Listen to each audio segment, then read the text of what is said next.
Hello there, this is Retro Spirits Gaiden, and this is a viewpoint on the Megadrive by Sammy. And this is a conversion from the Neo Geo original, also by Sammy, to the Megadrive. And then Sega have only gone and released the Megadrive 2 Mini, and this game's on it. Now, I used to own this game back in the day on a cartridge. I believe it was the Genesis version I had. Ooh, is the top screen, look. There's a rotating spaceship. Made out of polygons. Oh, pre-rendered and stuck into your Mega Drive cartridge. Beautiful. Yeah, I believe I had the Genesis version. And it didn't cost me a lot back then. Maybe sort of 10 quid. Sort of back in 97 or something. I don't think people really liked this game back then. Or this version of this game anyway. I've always enjoyed a bit of Viewpoint. And I'd forgotten about...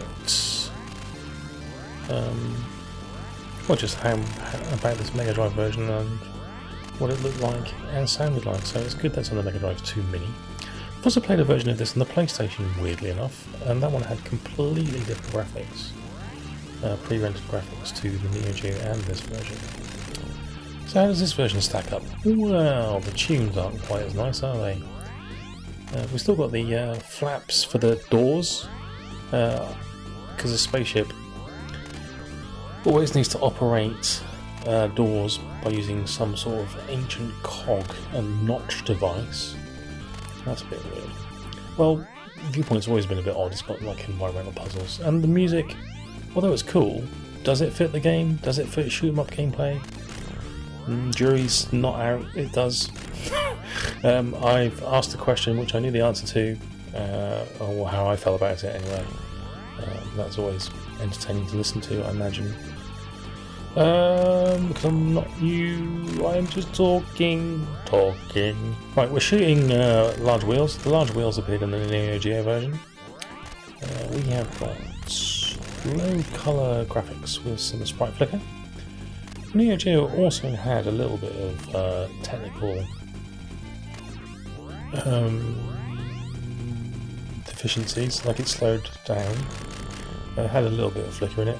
But the animation of the Neo Geo version was a lot slicker, and also the colour depth was a lot deeper. Ooh, it was rich. This one seems to be using 16 colours on the Mega Drive, and no more and no less. There's a lot of blues.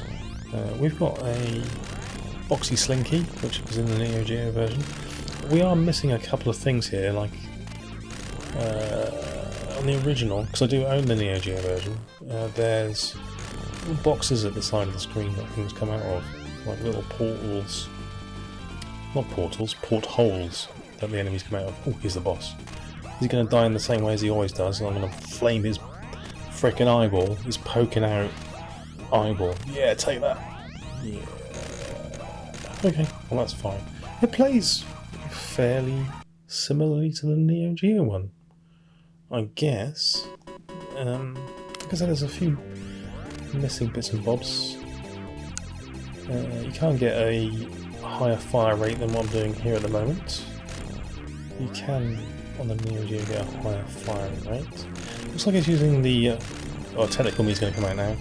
Yes, this looks like it's using the low-res 256 pixel mode of the Mega Drive's VDU, and hence allowing for chunkier pixels, and I don't know what else. Thank you, technical me. It's very interesting. Yeah, I don't know why they've used the chunky pixel mode, because it doesn't seem to have stopped slowdown or let them use more colours. Don't really get it. Oh, just used the smart bomb. This fish has always been a little bit of a pain in the butt because it doesn't die quick enough. Ooh, got killed by a concrete pillar. I like the animation on this water, although that is the same on the Neo Geo, so I can't really complain. The animation frames have been cut down, but that fish is a lot jerkier on here than it is on the original. That's to be expected though. I bet this cartridge is like a megabyte cartridge or something.